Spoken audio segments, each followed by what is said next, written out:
afternoon to everybody. How is everybody doing? Feeling good? Yes, good. You must thumbs up lah. Feeling good? Why you cross? You're not feeling good? Come. I give you good time. You come here. I'm just joking. My name is CK. I'm the host for this event, and I'm very honored to be here to learn more about cancer today during this Cancer Awareness Month. All right, and this event is proudly brought to you by Prime Magazine and with our sponsor Water Source and other sponsors as well for the whole event. So can we give a round of applause for our sponsors, ladies and gentlemen? Now today is all about Revitalise, the 3 R's, the 3 R's seminar. What are the 3 R's? Revitalise, Rejuvenate, and Restore. So today, I want to say a very piece of good news to everybody here. Today, one of you will be bringing home the top prize that worth $1,380. You wow lah. Yeah. Okay, because this is 1380 is not very important. But the important thing is that with this alkaline water, this system, the water system, it gives you a brand new life. Yeah. So we're going to find out more about this water system later on, all right, by Water Source. And also to participate in the lucky draw, do remember to drop in your lucky draw coupon right outside the registration counter. There will be a 25 minutes break later on. So with this, ladies and gentlemen, we're going to start off with debunking myths about cancer. Okay? Can I have a show of hands who actually recovered from cancer here? Or any relatives that has cancer? Yeah, me too as well. So we're going to find out more so that we can actually help our loved ones at home, yeah? Okay, 1 in 3 Singaporeans suffer from cancer. Each Singaporean is likely to face cancer either personally or through the ordeal of his or loved ones. Yet many myths about cancer exist, confusing patients, family members, and their friends. Today we are very happy to have with us Dr. Wong Weng. He is the Medical Director and Consultant Medical Oncologist from Singapore Medical Group, the Cancer Centre, to shed some light about myths and also the facts about cancer. Apart from pursuing his many years of clinical practice, Dr. Wong was also involved as an investigator in over 20 clinical trials exploring novel methods of cancer treatment. He previously held the post of consultant medical oncologist and senior partner of the Raffles Cancer Centre, in charge of all oncology services at Raffles Hospital. So with this, can we give a round of applause to welcome Dr. Wong, everybody?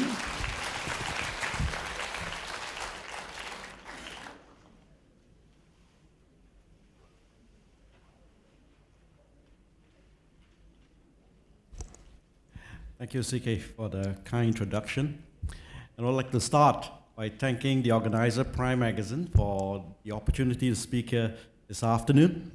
And I'm glad that so many people are here to spend their precious Saturday afternoon with us to talk about a topic that people don't like to hear about, cancer, a morbid topic. So my fellow Singaporeans, 9,000 to 10,000 of us every year is going to be struck down by cancer.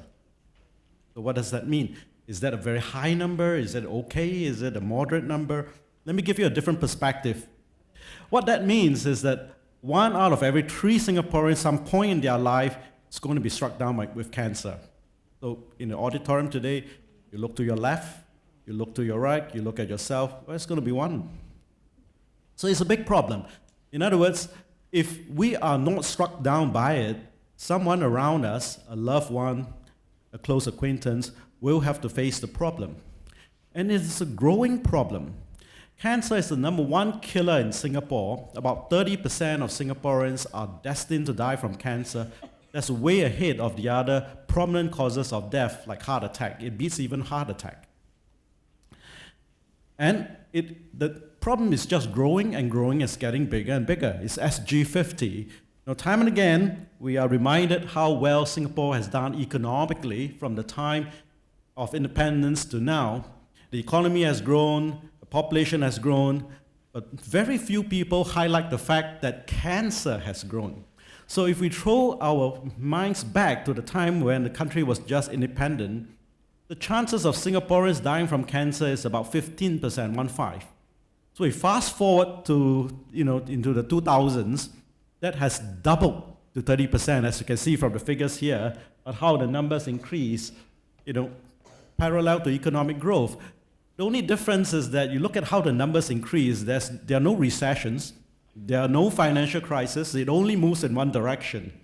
So that's a very frightening fact, and it's going to get worse. So we need to understand cancer, but at the same time, it is a topic surrounded with many, many theories, many myths, many of which are not true, causing a lot of confusion amongst people. So how do people react to this challenge? Well, this is one attitude. The ostrich attitude. Some people say, oh, pantan, better don't talk about it, I don't want to hear about it, then hopefully I will avoid it. So that's one attitude. Then there's the other attitude, which is I want to find out as much as possible. I want to arm myself with the knowledge. So where do they go to get this knowledge? Obviously, the internet, right? The internet has huge amount of information, but the problem with the internet is like a thirsty person trying to quench his thirst with a fire hydrant. There's so much information coming in, and it's almost impossible to tell what is true and what is not true, and the importance of all these pieces of information. So what everybody needs is not a fire hydrant to quench their thirst. What you need is a water fountain. So we need seminars to sort of simplify the topics, or perhaps books or material that bring the topic to the public at a level that they can understand. Use language that is debunked of all the jargon so that people can understand. And that's the reason why Chef Eric Teo and I actually, we completed a book on the topic of cancer, all aspects of cancer, written in a language that is easy to understand. It is important to understand it because it is not a situation whereby if you are struck down by it, then it is hopeless, there's nothing you can do about it, and you're completely helpless. Once you have it, then you are dead. It's not true. There are many people who have survived cancer. This article was in 联合早报. It's about a patient, like expatriate lady in Singapore. In her 30s, only just getting ready to get married when she was struck down by breast cancer. But she faced it courageously. She was able to get herself cured. And after that, in fact, she delivered a healthy, bouncing baby. She's returned to the UK, but every year she will send photographs of Arthur. Arthur is this little boy who is growing up in the UK happily. So it's not a death sentence. We have to understand cancer. If we can diagnose it in time, get the right treatment, people can be cured of cancer and continue to lead a happy life. So what about the myths of cancer, the things that confuse people? We can divide them into three areas. First is the nature of cancer, myths surrounding what is cancer. And then there are myths surrounding how to prevent cancer and how to look for it, how to screen for cancer. And lastly, there are many myths surrounding how cancer should be evaluated and how cancer should be treated. So the first question, what is cancer? Do we all have cancer cells in our body? Because one of the commonest myths that are circulating in the public is that all of us have cancer cells hibernating in our body. It's just a matter of time before it erupts, it emerges. Is it true? Do we all have cancer cells in the body? So what is cancer? Cancer is not a disease of the modern society alone. Yes, it is more prominent in the modern society, but it's not a new disease. It has been with us from the beginning of time. In fact, the ancient Egyptians have description of how they treated cancer in ancient Egypt. And even the term cancer, the name cancer came from a Greek philosopher, Hippocrates, in ancient Greece. So cancer is a Greek name. It's a Greek name for crab. That's in the chili crab. So why is it called a crab? Why did Hippocrates use this name for the disease? The reason was because when he started to study cancer at that time, he cut open organs with tumor, which were malignant. Most of the time, the tumor, the shape is sort of oval in shape, looking like the body of a crab. And because it is cancerous in nature, it's extending and invading into the surrounding normal part of the organ, looking like the legs of a crab sticking out of the body. Because it looks like a crab, he called this disease a crab, cancer in Greek. So where do these cancer cells come from? Cancer cells actually evolve from the normal cells of the body. They are essentially normal cells that have gone out of control. Normal cells behave normally. They grow in a regulated fashion, And when their function is done, they will die normally, and they don't have invasive behavior. They do not attack other cells. But when they go out of control, they will grow very, very fast, and they refuse to die, attack other tissues, spread to other parts of the body. Now, what is responsible for this behavior of normal cells and cancer cells? The genes, the DNA, the genetic material of the cell is essentially the blueprint, the code of conduct of how the cell should behave. In cancer cells, this code of conduct, the genetic material, is damaged, causing them to go out of control. So one very, very useful way of actually creating an analogy of what cancer cells are, normal cells are like you and I, normal folks, well-behaved. And cancer cells are like terrorists. So essentially, when normal, well-behaving people, the thinking and the philosophy goes out of control, the mind goes out of control, it transforms into a terrorist and harm the rest of society. The same happened with cells. When the cells go out of control, they transform into terror cells, cancer cells, and start harming the rest of the body. But they came from the same cells. So now you understand, do we all have cancer cells in our body from the beginning? Then the simple question is, are there anybody born a terrorist? None. There are no babies who are terrorists. So nobody is born with cancer cells in the body. It's something that happens after that. The transformation comes after that. Nobody are born with cancer cells in the body. Nobody is born a terrorist. So then the second myth comes along. If we suffer from cancer, we should go on the special diet and starve the cancer cells to death. So many of my patients will come with a whole list of food that they were told by well-meaning friends and relatives that they cannot eat. They cannot eat this, they cannot touch that because it will feed the cancer. You have to starve the cancer cells to death.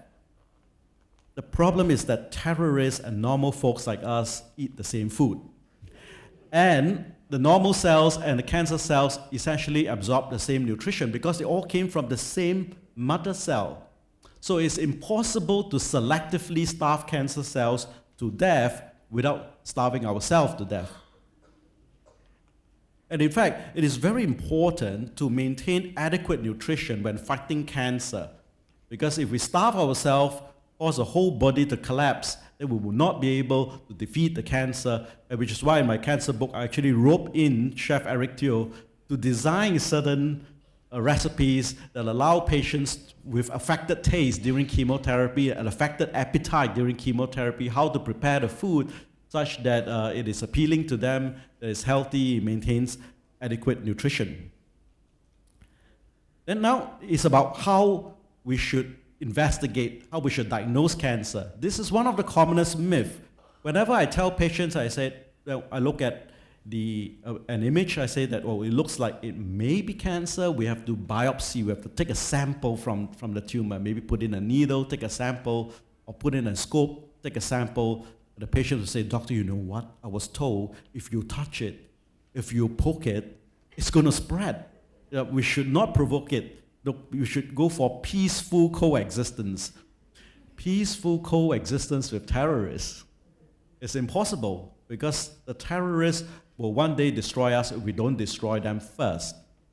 The biggest factor for cancer spreading is not whether you touch it, whether you poke it with a needle, whether you go for treatment. The biggest factor responsible for cancer spread is time. The very nature of cancer is to spread. That's the way they are created. That's the way they behave. That is their intrinsic nature. The more time you give it, you leave it in a body untreated, the more likely it will spread. So time and delay is the biggest factor responsible for cancer spread, not poking it, not the biopsy. And then, of course, all of us are interested how to avoid the problem because it's a cliche, but it's so true because prevention is always better than a cure. In order to know how to avoid the problem, we must first understand what are the factors that trigger the problem in the first place. What caused all these terrorist cells to come to evolve? There are many factors. Some are personal factors.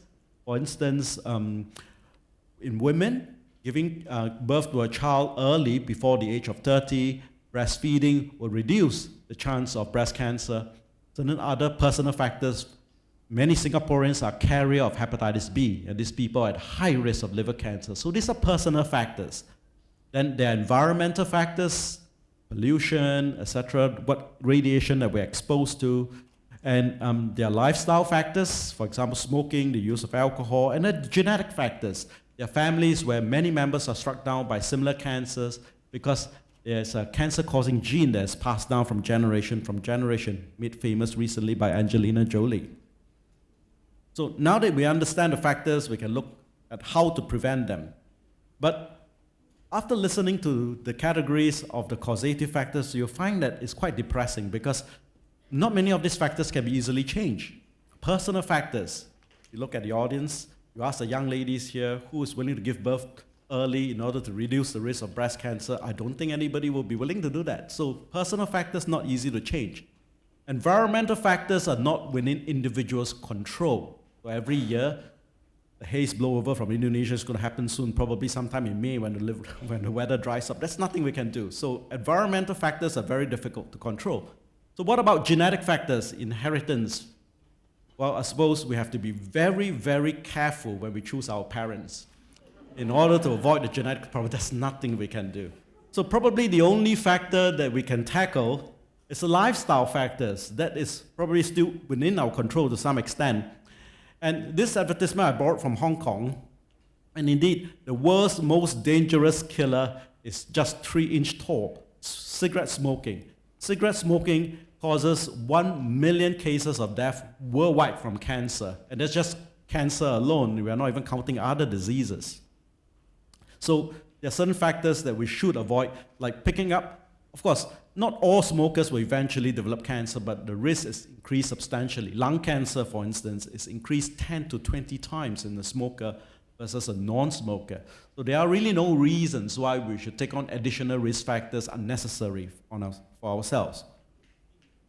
Then, can a healthy diet prevent cancer? To some extent, it can. The end of last year in October, the World Health Organization, the WHO, made a report about red meat, processed red meat, and unprocessed red meat. And now processed red meat like bacon, ham, sausages, bak kwa, etc. Now all these are classified as category 1 carcinogens. That means the link between this and cancer is considered confirmed, definite. And WHO even give an estimate. If a person takes on an average day an extra serving of about 50 grams of processed red meat, the chance of developing cancer of the large bowel, colorectal cancer, goes up by 18%. So that's quite a big increase. At 50 grams is not a lot. 50 grams, just a few slices of ham every day. And for the normal unprocessed red meat, they estimate that if we take an extra portion of about 100 grams every day, then it increases the colorectal risk of cancer risk of about 17%, about the same. And 100 grams is not a lot. 100 grams is half a New York strip loin. It's not a big serving, it's just half a stick. So yes, it is possible to have a healthier diet, perhaps reduce red meat, increase the intake, substitute with poultry, like chicken, substitute with fish, increase vegetable and intake. But there are other ways apart from diet that we can prevent cancer. One is by vaccination. Sometimes cancer are caused by infection. Cervical cancer in women, cancer of the lower part of the womb, the entrance into the womb, is caused by a virus known as the human papillomavirus. And it is possible to prevent women from being infected by this virus by doing vaccination. So in Singapore currently, we actually have made this vaccine available for young girls starting from the age of 9 to 10 up to the age of 25, 26. But actually even beyond that, personally, I feel that up to the age of about 40, 45, it will still benefit women. So vaccination is something that we can consider. In Western countries, they actually do mass vaccination of girls in school. And sometimes it is necessary to take medication to reduce the risk. There are medications that can reduce the risk of breast cancer, such as tamoxifen, raloxifene, but these are not health supplements that you can just buy from Guardian Pharmacy and pop it yourself. So these are prescriptive medications. There are some potential side effects and downsides. So you have to consult the doctor, and only if the benefits outweigh the risk will this be recommended. Usually, I would only recommend it to patients with a high risk, perhaps a strong family history or other factors for breast cancer. But whatever method, healthy diet, exercise, and all that, there is no 100% foolproof method of preventing cancer. Patients will ask me over and over again, "Doctor, I do not smoke. I never touch a cigarette. You know what? I'm a vegetarian, doctor. Why does it still happen to me?" So sometimes it's impossible to completely avoid this. They do not even have a family history. It can still happen, 1 in 3. So the thing is, if it does happen, unfortunately, we have to find it early, because if we diagnose it early, there's still a strong possibility that we can cure the person of the disease. So cancer screening, 2 attitudes again. One extreme is that I would rather not know. Again, the ostrich mentality. You know, why do we need to know early? Why can we not wait for the cancer to emerge, to show up naturally? Why must we hunt for it and look for it? There are 2 reasons. The first reason is that it grows very fast. It doesn't grow like one cell, cancer cell becomes 2, 2 becomes 3 linearly. No, it's exponential. 1 becomes 2, 2 becomes 4, 4 becomes 8, and it multiplies that way in an exponential fashion. And by the time we can feel a lump or we can see it on an X-ray, it will be at least 1 centimeter in size across. And in just 1 centimeter of cancer, there are 1 billion cancer cells, the population of China. So if it has already gone through the multiplication 30 times, and if you multiply another 10 times, there will be 1 trillion cancer cells. It will definitely be causing death. Well, many people, when they hear this, they'll be, wow, 1 becomes 2, 2 becomes 4, 4 becomes 8. Oh, that's very fast, like mahjong. Yes, like mahjong, very fast, it grows. So, and worse, not only does it go very fast, double very fast, it can spread through the body. So cancer has the ability to travel through the bloodstream to other organs such as the lung, the liver, the brain, where it will take root, grow, destroy that organ and cause death. And when that happens, when the cancer does that, it's manhu, Cancer has won. And we must stop the cancer before it reaches that state. That's why we must look for it early. We must screen for it. We cannot wait for symptoms to emerge for the cancer to be very advanced before we try to tackle it.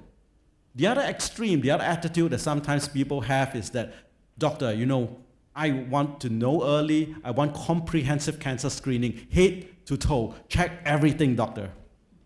So whenever people ask me about comprehensive cancer screening, what is comprehensive cancer screening, I usually put up this picture. So what has Snow White and the 7 Dwarfs got to do with comprehensive cancer screening?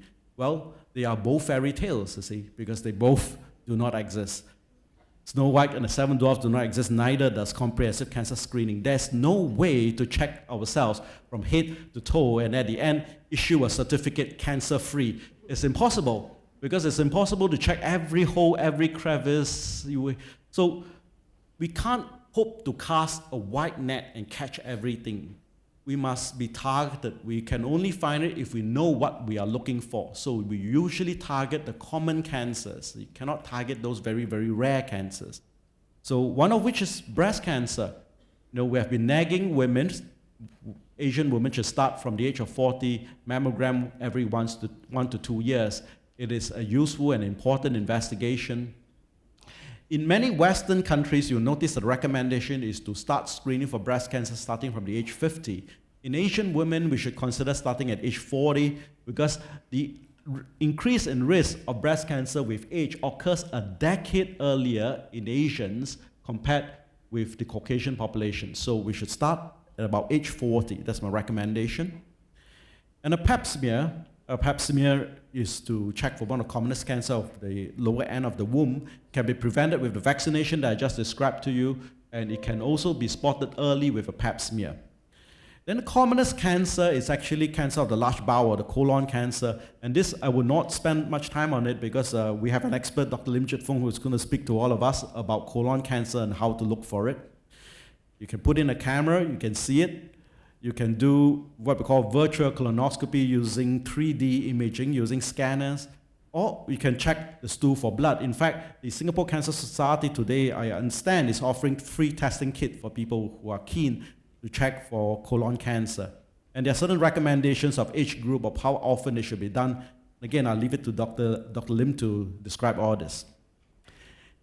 And when I go through all these various methods of screening, people will come to me and say, "Doctor, you know what? I heard there's a much easier way of checking. Blood tests. They say that, mammogram, squeeze, cramp on the breast is uncomfortable. I heard all you have to do is do a blood test and can check for many different types of cancer.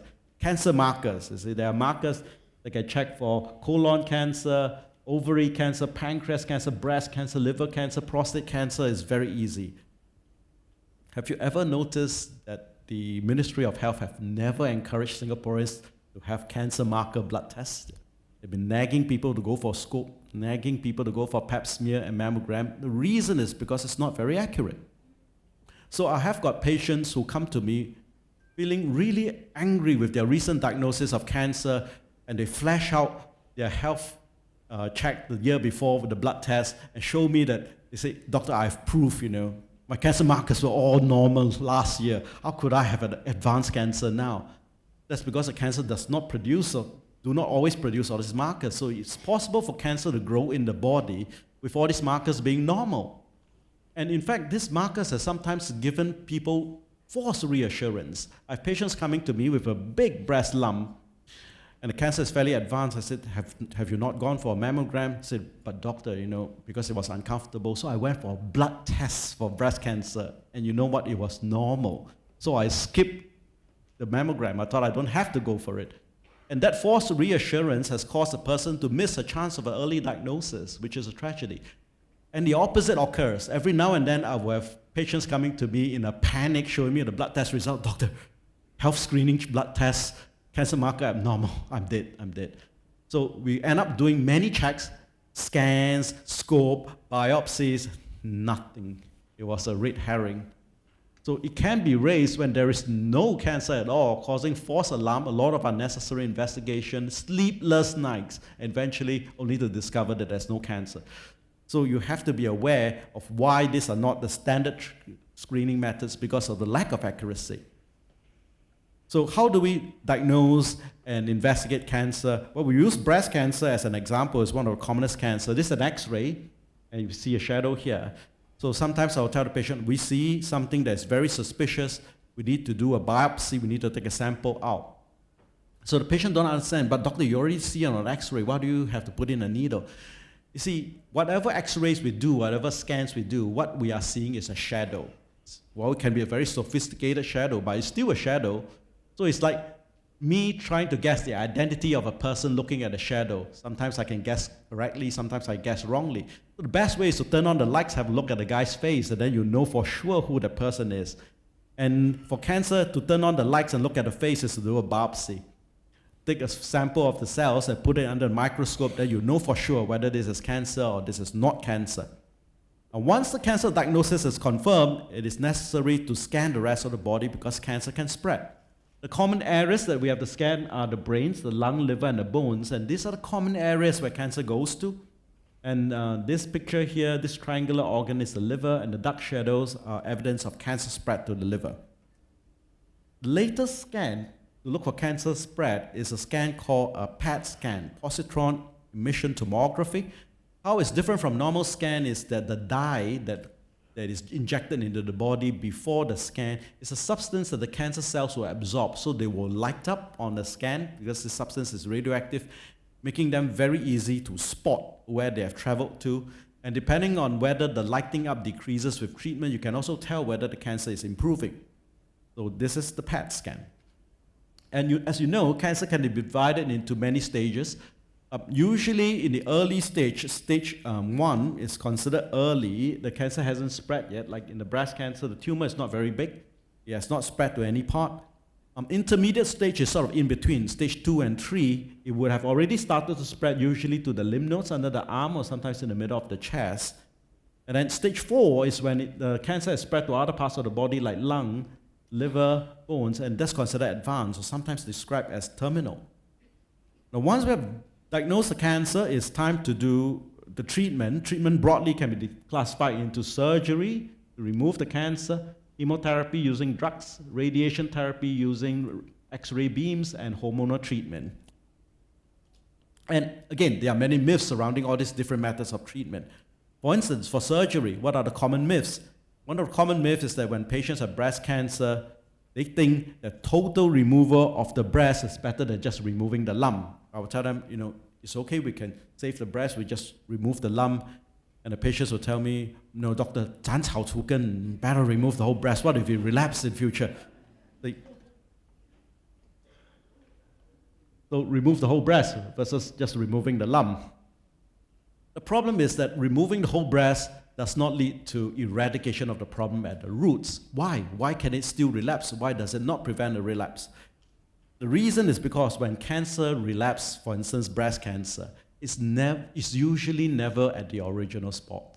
Most of the time it's not. It relapses in other parts of the body. So you will relapse, from the breast, you will relapse in the lung, in the liver, in the bones. So removing the whole breast does not prevent the cancer from relapsing. That's the reason why removing the whole breast versus removing the lump leads to equal survival from the cancer long term. So why remove the whole breast? If one wants to prevent the cancer from coming back, it's not to remove the whole breast, it doesn't help. It's to purge the whole body of any remnant cancer cells that might be still hiding in the body. And very often we do that through chemotherapy. So chemotherapy, the medication, anti-cancer medication infused into the bloodstream carries it to all parts of the body to sort of cleanse the body of all the remnant cells to prevent it from relapsing in the lung, in the bone, or in other parts down the road. So that's the way to prevent cancer, breast cancer from relapsing, not removing the whole breast. But whenever I approach the topic of chemotherapy, then we have to address the next commonest myth that is circulating, that chemotherapy will kill all the good cells together with the bad cells in your body, that you should not get chemotherapy. This is one of the commonest myths. But actually, chemotherapy can tell good cells from bad cells to some extent, but it is not easy. Patients will ask me, doctor, why chemotherapy is associated with so many side effects? Why is it so complicated? When I get an infection, I go to my GP, give me a course of antibiotics, I complete it, and it's done.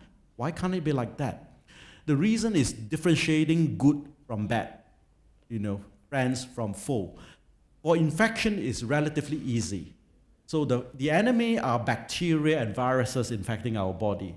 This comes from the outside. They're totally different from the normal cells of the body. These are aliens. So the antibiotics can easily tell that these are the aliens and destroy them. It's like in this auditorium. If there's an alien sitting in the middle, 3 heads, 6 arms, can we tell that that's an alien? We can't, because it's different from all of us. But cancer cells, you have to remember, are terrorists. If there are a couple of terrorists sitting in this room, there's no way we can tell that these are terrorists. So that's the problem. Chemotherapy have to differentiate terrorists from normal people, and they look kind of the same. So how do chemotherapy differentiate the two? Through the rate of their growth. Cancer cells grow a lot faster than normal cells. So this is the process whereby cells grow, it multiply and it divide. So chemotherapy will hurt fast-growing cells more than it will damage slow-growing cells. And because cancer cells grow fast in the body, they get injured by the chemotherapy a lot more than the normal cells of the body are affected. So chemotherapy doesn't kill all the good and bad together. It can differentiate the two. But then again, the differentiation is not complete. Some of the normal cells in the body can grow quite fast as well. It can be affected. So when we go to war with the cancer, it's like using the artillery to hit the enemy. The cancer is the enemy. So we use artillery. We can try to aim the artillery, but unfortunately, the accuracy is not complete. Hit the enemy and sometimes hit innocent civilians at the same time. So we can't overdo the artillery. Because of that, the artillery is not completely accurate. Sometimes the normal cells of the body can sometimes be affected, hair loss, sometimes get diarrhea, nausea, ulcers in the mouth, or the immune system get weakened, or numbness in the fingers. So the medical community is constantly trying to improve what we can do for the patients. And there is a new generation of anti-cancer drugs called targeted therapy, and sometimes they are called smart drugs in the media when they're described in the internet or newspapers or magazines. So targeted therapy, normal conventional chemotherapy, if it's like artillery, tanks, and troops, then targeted therapy will be like a missile that can more accurately hit the weakness of the enemy without causing too much side effects. Then one of such targeted therapy is a smart drug that can turn off the growth switch on the cancer cell. So this cartoon on your left is a normal cell. Normal cells have a switch on the surface that send a growth signal when it's time for them to grow. Some of the cancer cells have an abnormal number of all these growth switches on the surface, and some of these growth switches in the cancer are jammed in an on position that keep sending the growth signal to the cell, driving the cell to grow very, very fast. And the smart drug against it is we sometimes can use a designer molecule or a special antibody to turn this growth switch off so that the cancer stops growing and start dying. Another way to do all this smart drug against cancer is to cut off the blood supply of the cancer. Cancer without new blood supply cannot grow beyond a few millimeters, but cancer cells are smart. They produce a substance known as VEGF that will stimulate the nearby blood vessels to grow towards it, supply it with blood, allow it to grow big, and through the new blood system, it will start to spread to other parts of the body. And the smart drug against this is an antibody that's infused into the bloodstream that can remove this substance from the blood so that the abnormal blood vessels of the cancer collapses, starve it of blood, but the normal blood vessels are maintained. Now, how do we know with all these new weapons which one to use against a cancer? Very often it's necessary to do genetic testing. The genetic character of the cancer will tell us which is the best drug to use. So very often genetic testing of the cancer cells this day to guide treatment is necessary. The best weapon doesn't mean we will win the war if we don't have the best military intelligence. Yes, smart missile. Fire it like this, never win the war. So you must know when to use it, which patient to select. And when you select correctly, it can have fantastic results. So this patient of mine, Mr. NYS, 59-year-old Chinese man with lung cancer, advanced. Started on the left, white patcher, small dots all over the place, left and right. So it's very, very advanced. And through genetic testing, a weakness of the cancer was found, started on one of these smart drugs against cancer, and 2 months later, completely clear, complete remission. And 2 years down the road, still in complete remission, still under control. So this man has so-called terminal cancer. Terminal cancer is walking around for years. And this is the Straits Times describing how this patient went into remission using this treatment. And sometimes targeted therapy can allow us to overcome the resistance. For example, in Taobao, I described this taxi driver. He has colon cancer, which is resistant to chemotherapy. Chemotherapy has stopped working. And through such smart drugs, I was able to overcome the resistance to chemotherapy and bring the cancer under control. So smart drugs also allow us to overcome cancer resistance. The latest in all this anti-cancer treatment is immunotherapy. Use the body's own immune system, the white blood cells, to attack the cancer. Now, the white blood cells of our body are the soldiers of our body. They're supposed to be able to get rid of the bad cells. But the cancers are smart. They set up a defense system to protect themselves so that the immune system can't attack it. So this immunotherapy, what it does is that it takes down this defense system of the cancer. Recently, there's this, the episode 7 of Star Wars is like bringing down the force field so that the good forces can attack the bad forces. So the advantage of such a method is that we can avoid many of the side effects because we are not using a poison to poison the cells to death. We're using the body's own immune system to attack the cancer. So this is immunotherapy. And at the end of the day, there are so many treatments. Which one to pick depends. We cannot say that everybody should adopt the same treatment. In other words, cancer treatment should be personalized. It cannot be one size fits all. The size that fit me does not fit you. So just as clothing has to be tailor-made, it fits better, it looks better. Cancer treatment is the same. It has to be tailor-made in order for it to work best for an individual patient, depending on the patient, the cancer type, and the genetic profile. One of the last myths that I want to get rid of is this bias against age, that old people cannot withstand anti-cancer treatment. If you're old, if you have cancer, we should forget about it. Just let nature take its course. It is not true. If you are fit enough, you are young enough. So here, again, an interview that I did in Taobao to try to encourage people to correct this myth that old people should not just give up on treatment just because they are old. Mr. Tan, above 60 when he was diagnosed with gastric cancer, had surgery and chemotherapy. After he recovered, you know what he did? He completed the Standard Chartered Marathon at a timing that was faster than his son, this patient of mine. So this was also described in Taobao. Then another patient of mine, this gentleman has advanced gastric cancer, more than 80 years of age when he was diagnosed, but his family does not want to give up. It's incurable, but they want to extend his life. He started on treatment, and his life was successfully extended. Treatment did manage to bring the cancer under control. And this gentleman with advanced colon cancer that has spread to all different parts of the body already, and you see him here happily with his grandchildren. If you look at if you can see the date of the newspaper, this is about 1 year ago. So after 6 months of treatment, he went into complete remission. That was 1 year ago, still playing. And today, he is still going to the playground, like in this picture, with all his grandchildren, and he's still in complete remission. He's above the age of 70. He has good quality of life. He has success in treatment. So here, one-man campaign trying to get rid of the ageism in treatment.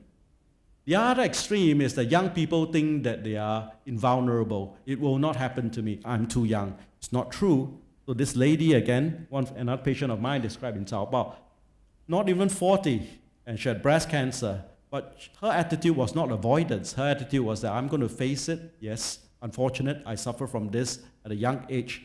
But with courage, with the correct treatment, she's completely cured, living a normal life now. So yes, there are many, many myths about cancer. Sometimes when the patients meet cancer, they do not know which direction to go. The purpose of this talk is to provide a better understanding, so there are also reliable sources of information that you can acquire this knowledge. Because if you face the problem, you need to have the right knowledge in order for you to make the right decision. If it is a relative or a loved one who has this problem, many people would want to give them advice. But before we give advice to our loved one and our acquaintances, the duty is on us to get the right information so that we can give the right advice. Because if we were to mislead the people around us, give them garbage advice that we get from the internet, and because of our wrong advice, they make the wrong decisions, then they could completely destroy their lives. So the responsibility is heavy, and I hope this talk has helped a little towards arming you with that knowledge. Thank you very much. Thank you.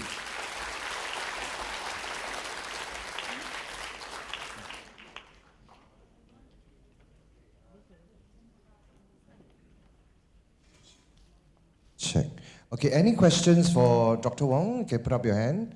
We'll come to you with the mic. First question. 1 minute, ma'am.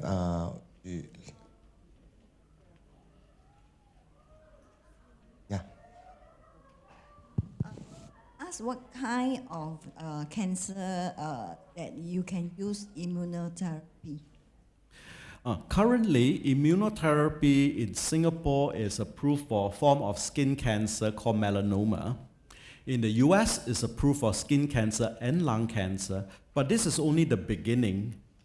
It appears that this method of using the immune system to attack the cancer can be applied to many different types of cancer. So clinical trials have already started on breast cancer, gastric cancer, colon cancer, lymphoma, etc., etc., etc.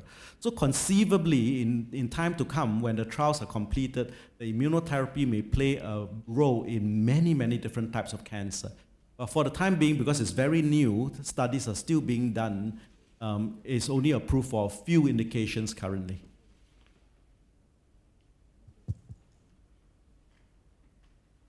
It's on already.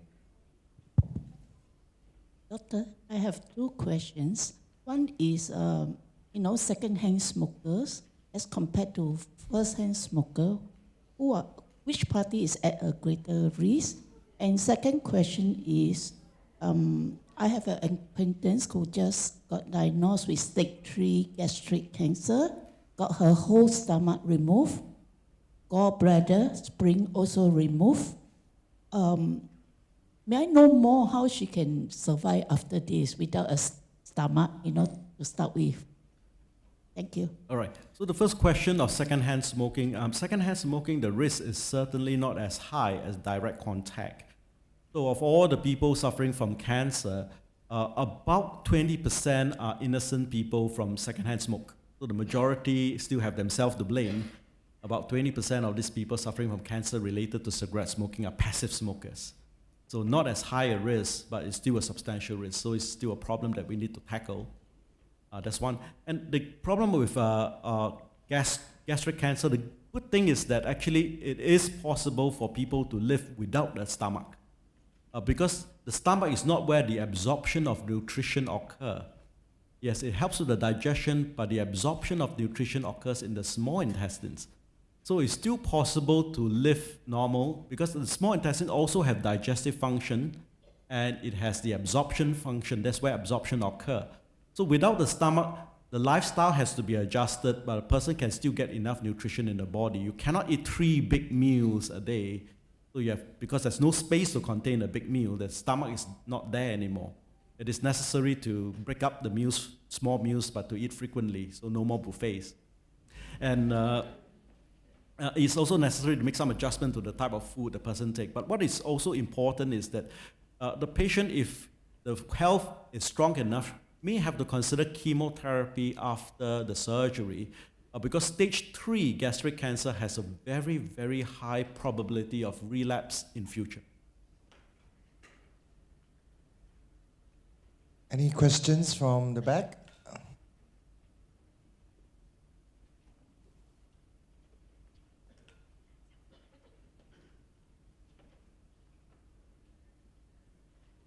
Hi, Dr. Wong. Just now you mentioned over here. Right. Okay. Just now you mentioned using immunotherapy, and then there was a statement you said that instead of using the poison to kill the cancer cells, you use the body's immune system. That was your statement earlier. Yes. So my thought is that chemotherapy is a poison. Is that what you were trying to say? It is, yes. Okay. It is a poison. Yeah, Okay. It poisons the cancer cells more than it poisons the normal cells, thankfully. All right. So how do one overcome the fear when they see the pharmacies, when they handle the medicine with gloves and with mask on, and the cancer patient actually had to ingest that chemical into their body? How do they, when they see that, how do they overcome that fear when they know that the person is handling does not want to touch it, but the patient actually had to swallow that medication? Yes. The whole idea is that whether it is necessary or it is not necessary. To take chemotherapy in the body, there are side effects. So if a person doesn't need chemotherapy, we will never expose a person to it. And it's not something that we would, as Singaporeans say, try. No, we don't do that. Like, for example, infection, whether the infection requires antibiotics, sometimes, we might tell the patient, it doesn't matter, if you're worried, just take a course of antibiotics and get rid of the infection faster. Chemotherapy, we never do that. Not so sure whether you have cancer. Never mind, go get a course of chemotherapy and get rid of it. We never treat this problem in such a trivial and careless manner because it is potentially a serious treatment, and we have to be very, very careful. We have to understand that the benefit must outweigh the risk before we do it. And to any patients, sometimes they mustn't blow up the fear of the side effects of chemotherapy because the greatest threat to their life at that point is the cancer, not the slight side effects from the chemotherapy. And when you have, it's a very fearful thing, chemotherapy, but if you have cancer, chemotherapy is your best friend. It's not your enemy, it has become your best friend. All right, thank you very much for all the questions. Can we give a round of applause for Dr. Wong? Thank you so much, Doctor, for sharing with us.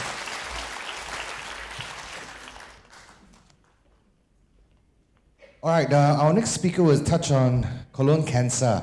So, just a minute. Colorectal cancer can be developed from growths called polyps and within the inner surface of the colon. So with the increase of processed food and deep fried food in our diet, it's important that we maintain healthy bowels. So with this, we're going to invite Dr. Lim Fong, and to share with us about this information about colon cancer. Dr. Lim is a general and colorectal surgeon in private practice. Prior to starting his private practice, Dr. Lim was a consultant at the Department of colorectal surgery, SGH, from 2006. He left SGH in 2011 as a senior consultant and director of SGH Pelvic Floor Disorder Service, the world's first multidisciplinary service combining specialists from different areas to manage patients. So with this, can we give a round of applause to welcome Dr. Lim, everybody?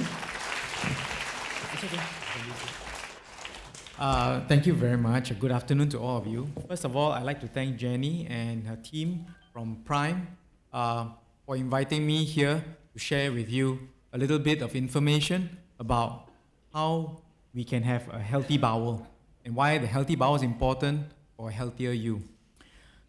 In the intro, earlier also mentioned something about colon cancer, so that's part of the talk. All right. So on top of thanking her, I'd like to thank all the other speakers for sharing with you more things to help you look after your health. And lastly, most importantly, to thank all of you here for being the ones to take that step, to choose to find out more about yourself and about how you can look after yourself. So I hope that I can try and entertain you a little bit, but give you some information along the way, so that hopefully we all go back more enriched with a good laugh and with good information. So, first of all, healthy bowel, healthier you. Why the topic that way? Well, that's because today I want to share with you why it is important for you to keep your bowels healthy. And we aren't just talking about cancer, all right? Secondly, how can we keep our bowels healthy? Of course, when we talk about the bowels being healthy, is colorectal cancer a big problem for us? Is it really my problem? Okay? But lastly and more importantly, if it's a problem, can we not let it happen in the first place? Can we prevent it? So obviously, the last answer will be yes. So we're going to go through that first. What does the colon do? In order to be able to keep it healthy, we need to know what it does. Everybody knows the first one. Sewage system. Everybody knows that part, right? Piping system. Everybody has piping system at home. Everybody knows that you have a sewage system at home. Sewage system don't work well, nobody is going to sleep tonight because it's going to stink, right? So we need to look after our sewage system. So the primary role of the colon is to function as the storage organ for waste products first. You might think it's not important, but that's a very important thing. The next thing is that what we may not realize is that it is the main organ for us to absorb water from the digestion, as well as some minerals. Now, how much water do we drink a day? Sir, how much water would you say you drink a day? 4, 6 glasses, 1.5 liter, 2 liters, 3 liters, anybody? 4 liter? Wow, okay, we can go upwards already. Okay, but the average person probably drinks between 1.5 to 2 liters of water a day from the drinks and from water that's in the food that you eat. But how much water do we pump into our colon every day from our small intestine? We pump between 4 to 6 liters of water on top of your 2 liters that you drink. Because this is the intestinal juices that we produce, the enzymes to help us digest things. But when you pass out, you have probably less than 200 cc of water in the solid feed. Okay, in the normal state, less than 200. So where did the rest go? The rest comes from absorption, right? It also works as the colon works as our biggest zone for digestion of food fiber. Your vegetables don't get digested in the small intestine, they get digested in the colon. And lastly, it is one of the important organs of your immune system. Okay? So, sewage system, number one, very important. If sewage system breaks down, nothing comes out, backlog, everything goes backwards. Not a good thing. The colon is the main organ for us to absorb water. Okay? And with the water-based minerals. Therefore, the colon is the original new water. Okay? The new water plant, the original one is inside you. Okay, but I cannot use that excuse for you to ask the company High Flux to give you shares. So the third function is the fiber digestion. Now, why is that important? Well, a lot of us we eat a mixed diet, or even if you eat a vegetarian diet, you're going to have mainly food fiber, mushrooms, vegetables, fruits, all this fiber. Okay, but our colon doesn't know, our human intestine doesn't know how to digest fiber. But bacteria that lives in our colon, the good bacteria, we call them probiotics. Okay, they help us by fermenting the fiber. By fermenting the fiber, it helps us extract the nutrients from the fibrous material. Okay, they add calories from the food. That's good. More importantly, that bacteria function, the fermentation, helps us produce certain minerals and vitamins and nutrients that we cannot manufacture ourselves. For example, this one called vitamin K. Vitamin K is an essential vitamin in order to allow our blood to clot normally, so we can stop spontaneous bleeding. But that in our diet comes from the probiotics fermenting the fiber. So it's important for us to have a good functioning colon that can support the bacteria living there, that can break down certain fibrous products for us so we can extract the important nutrients. Okay? So conversely, we need to have good bacteria in us. Not all bacteria is bad, and we need them in our colon. The fourth function, the immune system. You imagine whatever you eat here goes through the intestine. If it's dirty, if you don't have a good functioning immune system, there'll be very easy entry into your body from the bowel. You don't need broken skin for the bacteria to enter. You need bad food, and they can enter as well. But if you have a good functioning colon, okay, that is working properly, it works as a good barrier against infection. Okay? Also, if there is no inflammation in the intestine, the rest of the body's immune system functions better. For example, in some patients with urine infection, pregnant ladies with urine infection, we try not to give antibiotics, especially in the first trimester. We worry about what will the antibiotic do to the development of fetus. We don't want to have deformities. But is there a way to treat the urine infection without subjecting you to antibiotics? We can improve the immune function. One of the ways, I'm not saying this is the only way, but one of the ways is we actually improve the amount of probiotics, the good bacteria in the colon, and the immune function improves spontaneously, allowing the patient to be able to control the bacteria and the infection themselves. Okay, so there are different ways that it can work. So 4 main functions, all right, to work as the sewage system, the storage organ for feces. Number 2, to absorb water and minerals. Number 3, to provide an environment so where the bacteria can help us ferment food and we extract nutrients. And number 4, to function as one of our immune organs. Why these 4 things are important? Because if anything goes wrong with any of the 4, you run into some of these problems here. Okay? What's the first one?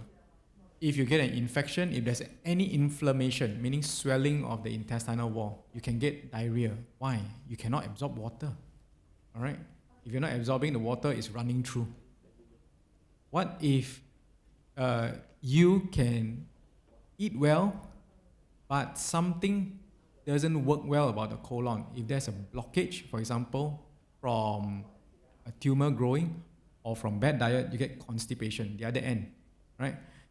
It's a pipe system one. Pipe breakdown, pipe cannot go out, backlog. In bad constipation, sometimes people get a lot of flatulence, pass a lot of wind, or they get very bloated, or worse, you end up having cramps, pain. Why do you get pain? Because the intestine is trying to push out all the constipated stools, but it can't.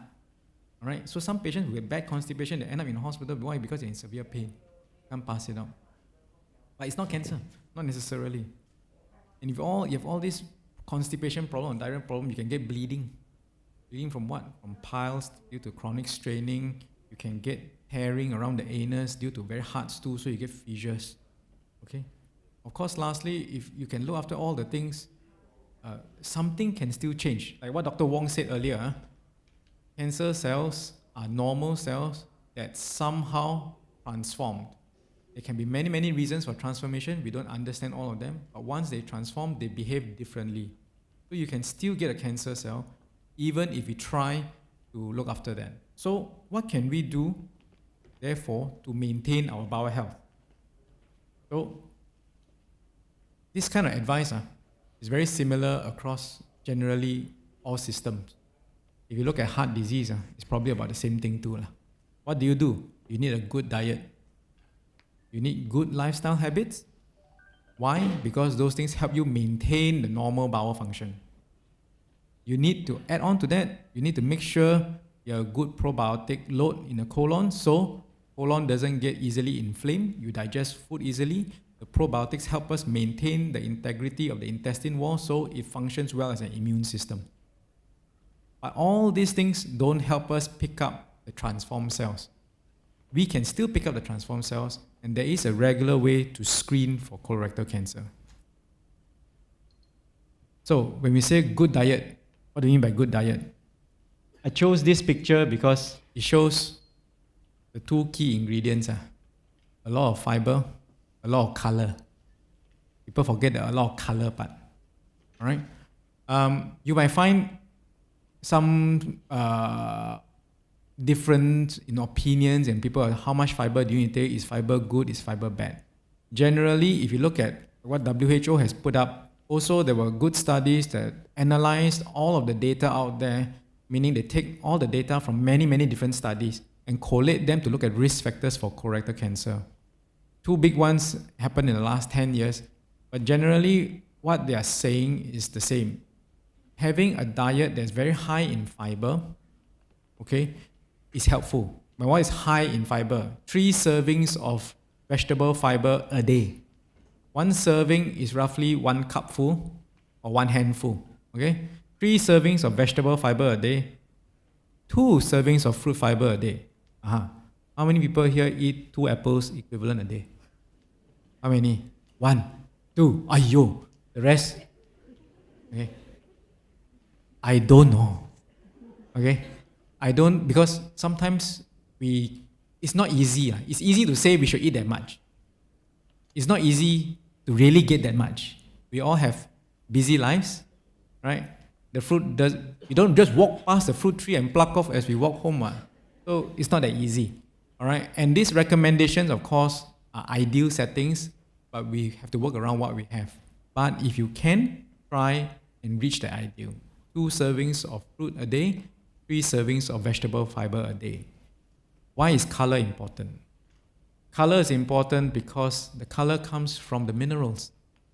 All right? You're getting a varied range of minerals. Everything green, your face also you also go green from eating it. Cannot, right?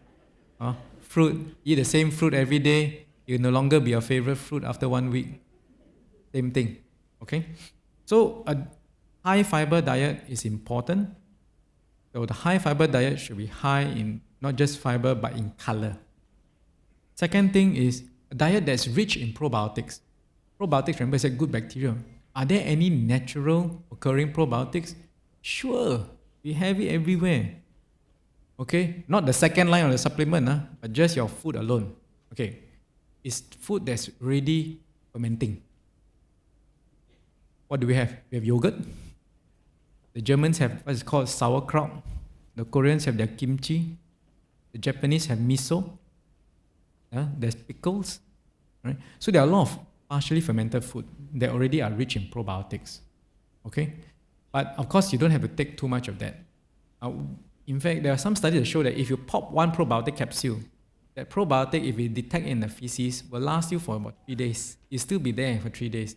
So you need, if you can't get this diet high in probiotic and you have bowel problems, some bloating, some pain here every now and then, some probiotic supplement can help you. All right? That will help you restore your bowel function. So good diet. What about good lifestyle? All the same one. Any talk, exactly the same one. You close your eyes, you know.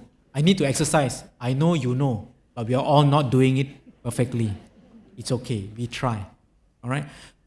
It is interesting that if you talk about cancer and exercise, if a person exercises regularly, and by regular, they said moderate level of exercise, which is roughly equivalent to, say, if you go for brisk walking, 30 minutes a day, 5 times a week, Okay, that's moderate. Or you go jogging 3 times a week, 30 minutes, roughly 90 minutes a week, until the point where you must be sweating or you are panting, so you're a bit tired. That level of exercise reduces your colon cancer risk by about 33%, your breast cancer risk by about 40%, and your lung cancer risk by about 50% if you can continually sustain that for more than 5 years. Okay, not easy, but it shows that exercise has a protective effect there because it allows a lot of repair. Okay, so exercise is good. We all know, don't smoke. Smoking on top of the lung cancer issue also increases the risk of many, many cancers. Of course, I'm here talking about colon cancer, and specifically about colon, it doubles your cancer risk. If you stop smoking for 10 years, your risk drops back down to normal. Okay, but it doubles your cancer risk. You need to ensure that you stay hydrated. Why? You dehydrate, you get constipation, colon doesn't work well. I use the term reduce alcohol. Okay, because you will read that, well, red wine helps you. Right? You're out with friends, Chinese New Year, you go out with all your kakis for the last 20 years. Yum! Wedding, yum! You have to do a little bit, must enjoy life a bit, right? But moderate, right? Because high alcohol consumption disrupts the normal probiotic bacteria in the colon, therefore leading to some bowel problems frequently. All right, so having bowel problems are very, very common among people who are alcoholic. All right, partly because of this. Of course, there are other problems, but it can lead to that. So lifestyle habits, simple. Exercise, don't drink so much, drink a lot of water, don't smoke. Nothing new. But nothing new, so none of us here are doing everything, right? So we have to try. We have to try. Because it's actually same message, but it's actually an important message. What about probiotics? Probiotics are these so-called bacteria that live in our colon. So to cut it short is, you need some. So if you look at probiotics, you go out to the pharmacy, you go to the health shop, GNC, you see them everywhere, all kinds. How to know which one is good? You generally, there are no bad ones. They won't dare to put a bad one out there and cause you diarrhea, right? Okay? But there are, and in your colon, you may have up to 20 different strains of bacteria living in your colon at any one time that function to protect your colon. Okay, these are just the commonest ones that we see in most of the probiotic supplements because they are the commonest ones that we find as high volume in the colon. All right, you will find that a lot of them will have multiple strains. That's good. 1 or 2 strains, also nothing wrong with it. Okay, but understand this, when you take probiotic supplements, not every one of these bacteria will be functioning as a protective bacteria in all of us in this room. All of us in this room may be reacting badly to one of these strains. And that is why up to 10% of people who take probiotic supplements experience worsening of symptoms. They get bloating, pain, or diarrhea. That tells you that that combination is not working for you. It doesn't mean it's bad, probiotics. It just means that that combination, maybe one of the bacteria harming you. Okay? So you play around. That's why the best way is to take it through the normal diet. Okay? If you take yogurt and so forth. Why? Because that one tends to be single strain, the one that's easiest to be removed easily from your diet. Okay? So, you look after your diet, look after everything. Remember I said, it can still transform, as Dr. Wong has said. I'm just borrowing everything he says. Easy for me. So you want to prevent this cancer. So to prevent the cancer, you sort of have to understand a little bit what its behavior is like. Just now a gentleman asked Dr. Wong about fear. How do you overcome fear? Fear on its own, we understand, is irrational. We shouldn't be fearful of this cancer. Okay? Because they should be fearful. The cancer should be fearful of you. Because the cancer fears you knowing what it is. Then you can overcome it. Alright? So the cancer arises from the innermost lining of the intestine wall. There are 4 layers to the intestine wall. You eat kway chap, you understand what I say. Right? The innermost lining is the lining that comes into contact with your content, right? The feces. Right? That is the lining that undergoes the highest rate of change, and that's why it has the highest risk of transformation to cancer. All right? If you allow that abnormal cell to change, it then grows bigger. It goes through the different layers of the wall. So it goes through from early stage, intermediate stage, goes through the outer layer of the wall. Then it spreads to the lymph nodes. That's what we in colon cancer call stage 3. Then it can spread to other internal organs. So that's stage 4. So how big a problem is colorectal cancer in Singapore? Number one, it is the number one cancer. All right, it's the number one cancer among men across all ages. Number one cancer in men above the age of 50 is the number 2 cancer in women across all ages. But in postmenopausal women, it is the number 1 cancer. Okay? We diagnose about 1,800 new cases every year. So this 8,000 plus over a 5-year gap. And it's about the same in the last 5 years. All right? About 40 per 100,000 men, 28 per 100,000 women. So if you translate that to what is your lifetime risk, in this room, 4% of the men will get colon cancer if we leave it to nature. If you leave it to nature, 2.5% of women will get cancer. This colon cancer specifically. All right? While the median age of diagnosis is about 60s, the problem we face is about 8% of all colon cancers happen before the age of 50. Which means again, like Dr. Wong said, young doesn't mean invulnerable. Yes, you are less likely to get it, but doesn't mean you cannot get it. Of all the people in Singapore, if you look at the 3 main races, Chinese are at highest risk. Male, Chinese, Singaporean, above the age of 50, you are the 2nd highest risk category in the world to get colon cancer. Okay? Not something we want to reach number 1. Okay? We want to go down. So, to know that, one of the things, of course, you want to know what are the symptoms. Why do you want to know the symptoms? Hopefully you don't have this. If you find somebody who has this, go and get them to see somebody, see a doctor, because it is a highly treatable cancer. So first of all, the first 4 are the common symptoms we associate with cancer. Now, it doesn't mean you have this means you have cancer. Okay? So number 1, altered bowel habit. When we say altered bowel habit, what do we mean? If your bowel habit pattern, for example, is once a day, but you notice that, it's like becoming, I have to go 3 times a day now. And this change, of course, if it's transient and goes back to normal, we don't care. But if it persists for more than 2 weeks, it's something that you should be wondering why. Right? If you get diarrhea from food poisoning, you know you'll settle down in a few days. Right? But if you get loose stools and it keeps going on and nothing else is changed about you, that's not quite right. So frequency of bowel movement, the stool color change, all right? We all get some lighter brown stool, darker brown stool, no big deal. But if it turns green and it's always green, something is not quite right. Okay? Stool caliber, if from very big normal size stools, which is usually a normal person wants about 2 finger breadth, normal size, it becomes less than a pen thickness, that's not quite good. You find that every time you pass motion, it's as if you cannot finish passing, it's still stuck inside. That's also not good. So a persistent change of more than 2 weeks in your bowel habit is no good. If you notice blood in the stools, most of the time it's piles, but don't always assume it's piles. Unfortunately, every year we will see a handful of patients who come to us saying that, oh yeah, I thought it was piles. They've been bleeding for the last 6 months. By the time we diagnose them, they are no longer early stage. It's unfortunate because it's something that we could have quickly sorted out earlier. All right. So while piles bleeding is common, you can have bleeding from cancer at the same time. All right? You can have a lot of mucus in the stools, passing phlegm out of the stools. That's not quite right. Okay? Or if that sensation of incomplete bowel movement, we call it tenesmus, meaning you feel that there's feces stuck inside. It may not be feces, it might be something growing there, that's why it's stuck inside. Okay? So these are the 4 common symptoms that we find in the majority of cases that present to us in Singapore with colon cancer. All right? But you have to understand that symptoms will appear in the late part of disease. The colon is very big.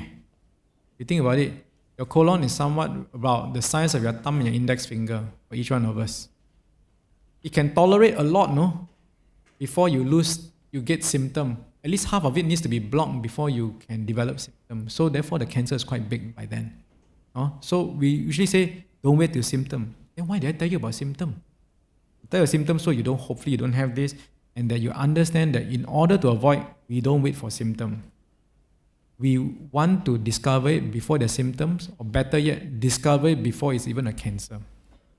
Okay?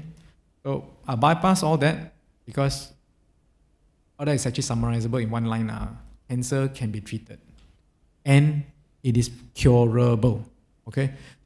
In Singapore today, what I didn't mention earlier was that the survival rate for colon cancer, once you're diagnosed and at the end of treatment, 5 years survival we usually use as our guide. In the publication was that up from 1973 to 77, survival, if you're diagnosed with colon cancer, the chance you'll be survive is about 25%. Today, the chance you survive overall is about 57.7% for men, 58.9% for women. So yay for the women. But more importantly is because we are still diagnosing a lot of patients in the late stage of disease. Okay, up to 30% are still in stage 4, where our survival is 10% or less. Up to about 40% are in stage 3, where the survival is between 60 to 70%. But if you're in stage 1, stage 2, your survival is above 90%.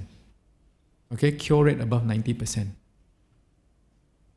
So it is treatable, but more importantly, I want to talk about this part, which is that it is preventable. Okay?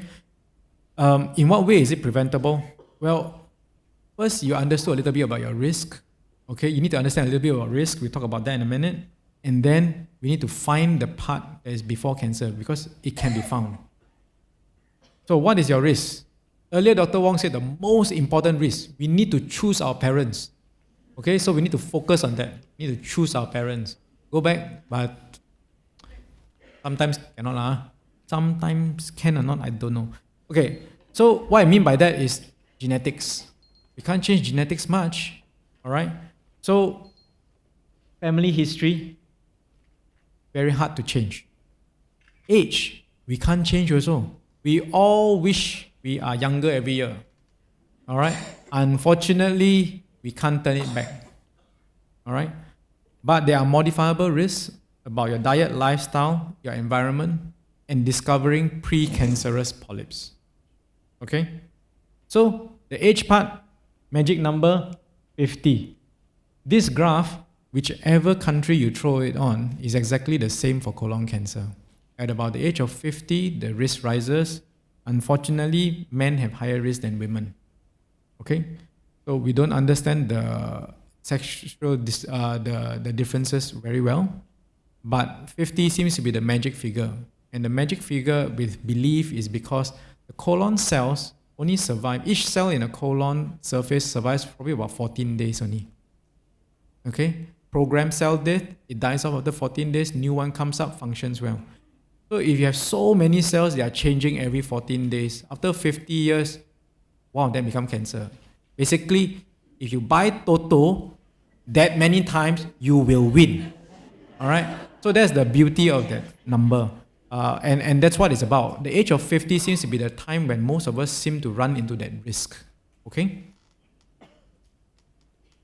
Family history part. Now, I say you're supposed to choose your parents, but if you cannot choose your parents, what is important about knowing family history is it helps us predict your risk and therefore how aggressive we should be checking up on you, doing a surveillance to try and prevent cancer in the family, in you.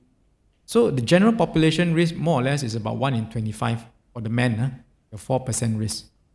If one first degree relative, meaning either your parents or your siblings or your children, develop colon cancer above the age of 45, your risk is 3 times higher. If one first degree and one second degree, meaning your father and then your uncle also tio, then your risk is 4 times. If your first degree relative had the cancer before the age of 45, that means a younger cancer, your risk is 5 times higher. If there are 2 first degree relatives, your risk is 8 times higher. All right? So this family history gives us a guide to try and educate patients. Look, you shouldn't wait so long. We need to check up on you already. Your risk is much higher than the average person. Right? If you try and tell a person above the age of 50, I drag him on the street, you need a scope now. You know what I mean? Siao one. I also know my statistic was only 4%. But if I drag you in and tell you, look, your brother kena, your father kena, both of them before the age of 45, your risk It's not 4%. I times 8, it's 32%. And they, oh, okay, I do. You know? So that's the idea. So modifiable risk, unfortunately, we know that our diet plays a big risk, a big factor in how we get colon cancer. But the problem is that we don't know which part and how much. Earlier, Dr. Wong said, red meat, processed, unprocessed, increase your risk, 50 gram. So you ask yourself, you're all gambling people. Unfortunately, in Singapore, we say, hey, doctor, 40 can. How am I going to answer you? I can't, simply because we don't know on an individual basis how it reacts, right? So while we say that certain factors are bad, like taking a lot of red meat is bad, a lot of fatty food is bad, we know. If you char the food, okay, meaning food is burnt, okay, char siu, roast pork, bak kwa, these kind of things. If it's burnt, if your steak overly done, okay, grilled to the thing is all black. All these are no good because they're carcinogenic. But how much can you take? Over how long a period of time? All right? How many times a week? We don't know those numbers. Okay? So, diet is going to be in moderation. Generally, when they ask me, I'll tell them, look after your diet to control your heart problem, diabetes, and kidney problem. That one is more measurable. Okay? But whatever is good for the heart, your kidney, and your diabetes control, trust me, it's good for your colon. Okay? Exercise, I said earlier, so that's the important one. Smoking, if you don't smoke, don't start. If you smoke, stop. Simple. Okay? But the last one, as Dr. Wong said, we cannot change our environment. We can try, we can migrate, but if you stay here, we have to live with it. All right? So sometimes we have to understand that part. Okay. So in summary, eat lots of vegetables, make sure a lot of colors, don't be like fat boy there, don't be lazy, exercise, don't eat so much red meat, don't drink so much alcohol, shut down the factory if you can, but if you can't, too bad. Since you cannot, like just now WHO said, okay, now going back to that point about WHO, your risk of colon cancer increased by 18% if you take more than 50 grams of processed red meat, okay, a day. But when the news first came out, when a lot of people then call us because my Zhao Pai disease, right? I'm a colorectal surgeon, colorectal cancer. So they asked me, I said, what? Nothing changed yet. I said, why? They asked me, why nothing changed? I said, because ultimately the risk factors only talk about your cells changing. But what we know is that we can find the changed cell before that changed cell becomes cancer.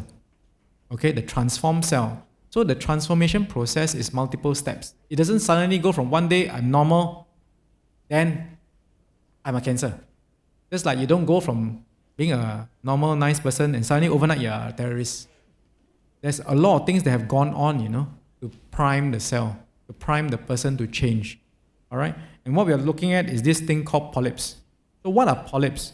Polyps are benign lumps. They are growing very slowly in the colon. They're usually less than a centimeter in size, so they don't give rise to symptoms. You leave them there long enough, they can become cancer. But you remove them, then you've aborted the process. They will never change to cancer because they're no longer there. So, how long is this process of transformation from normal to polyps to cancer? It takes about 10 to 15 years. You have a lot of time. Okay? Therefore, we want to catch it in this timeline. All right? So, catching in a timeline means, therefore, that regular screening, not waiting for symptoms, is an important step in cancer prevention. These are the two commonest methods and the two approved methods by the Ministry of Health for colorectal cancer screening. Technically, there are 4, but the other 2 nobody ever uses. All right, so I will not talk about them. But fecal occult blood testing or stool testing for microscopic amounts of blood, okay, is a very cheap, very easy way of doing it. Very easy to use for everybody. Can be done at home. I'll talk a little bit about that. But the gold standard is colonoscopy. Today, we have staff from the Singapore Cancer Society outside. They are giving out free, what is called FIT kits, which are stool occult blood testing kits for any Singaporean above the age of 50. They're also providing you with registration for mammogram, free mammogram if you are a CHAS or blue card holder above the age of 50. for cervical pap smear screening, if you are female above the age of 25 and Singaporean, you don't need a CHAS card, it's also allowed. Okay, so please register outside for that. Okay, you need to screen. These are the three of the main cancers that are on the national screening program. The other one is lung cancer with chest x-ray. So colonoscopy is gold standard, but the stool testing is the easiest for you to do at home. So what's the big difference? Simple, cheap. Okay, stool or cut blood testing can be performed at home. You don't need to prepare your bowel. Don't need to restrict diet. Okay, you can just take a test kit. They will teach you how to do it, all in a single A4 size paper. All the instructions are there. You can send the test kit back to us by mail as a self-addressed envelope. This only happens in Japan and Singapore. Our postal service is fast enough. Okay, the test kit needs to reach us in 3 days. Otherwise, the reagent will break down, the stool, the blood will break down. We can't detect it. All right, the Singapore Postal Service, it will hit us in 1 day, so we can get it. The downside for this test is that there is a low correlation with polyps. It's useful for cancer, but not so good for polyps. All right, and sometimes it's negative, but if it's negative, it doesn't necessarily mean you don't have cancer. Okay? Colonoscopy, the best way to screen, and is the only way for us to remove polyps. Okay? And because it's the only way to remove polyps, it's the only way known to show the risk of future colorectal cancer. We remove the polyps so you can't get cancer. Alright? So I'll leave out the last part about the MediSafe part. Okay? But generally, how do we do it? We put in a scope. Even you don't need to go through 5 years of medical school to tell me that one is not normal. You know it's not normal, but what we do after 5 years of medical school is we learn to take it out. Alright? So these are the common methods in which we can remove the polyps. You don't want to see something like this. You don't want to see something like this. This is not meant to make you throw after your lunch, but just to let you know how bad it can be. How often do you need to do? Too wordy, Let's just summarize on one thing, which is the first one, average risk. Assuming over here nobody has any member in the family with colon cancer, the recommendation is that you should do a colonoscopy by the ministry guidelines roughly every 10 years, starting from the age of 50. Most colorectal surgeons and cancer specialists, like Dr. Wong, will tell you that we should start at the age of 40 and we do it roughly every 5 years because we are aiming no longer at looking for cancer, we are trying to prevent cancer. We don't want to wait 10 years because that means the day after your scope, what if one cell change, 10 years later you already get the cancer. Do it at 5 years. All right? Why do I don't want to start at 50? Why? Because cancer risk really run at 50, but we take 10 years before that, that's when the polyps start appearing. We want polyps, we don't want cancer. Okay, but it's not something you do every year. So, lastly, prevention, 100% cure. Once you try and treat a cancer, we never guarantee you the cure. All right? Prevention is also a lot cheaper than the treatment of colorectal cancer. All right? 30 years of colonoscopy, 30 years of colonoscopy every 3 years is still cheaper than one colon cancer treatment today. All right? And we don't want anybody to get cancer. Because we don't want anybody not just to suffer the financial part, it's the emotional impact. Cancer is a disease of the entire community. When one person gets cancer, the entire family, the extended family, the workplace, the rest of society support, everybody gets affected. We hope never to see that. We were trying, working towards that, so we hope that you all can help us. Okay? So in summary, colorectal cancer is the commonest cancer. All right? Screening for polyps is the best way of preventing. Why? Because removal of the polyps prevents you from getting the cancer. And earlier I talked about your bowel health. Okay? Good diet, exercise well, okay? Drink lots of water.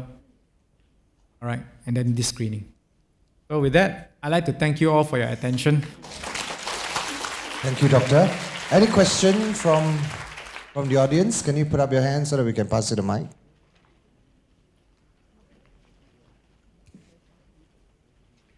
Now you are saying that the screening for normal screening, if you have no history, is every 5 years.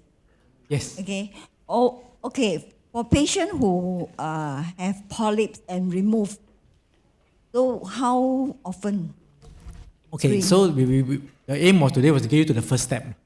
Once you're past the first step, if you've done the colonoscopy, if polyps are found, the doctor who does a scope for you will usually advise you, because then we look at your polyp characteristics. So again, we're trying to determine, based on the polyp that we see, what is the character of your colon.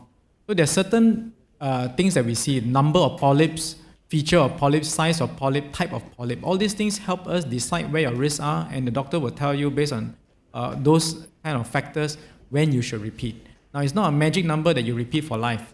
It just tells us when's your next one. Then the next one, the finding determines the subsequent one.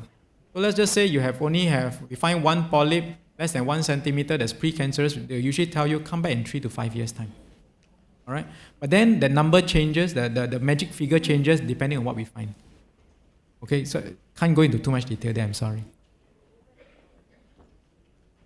Usually the doctor, once we find the polyps, they will inform you of the answer. I mean, the doctor himself, or if you're in public hospital system, somebody will inform you.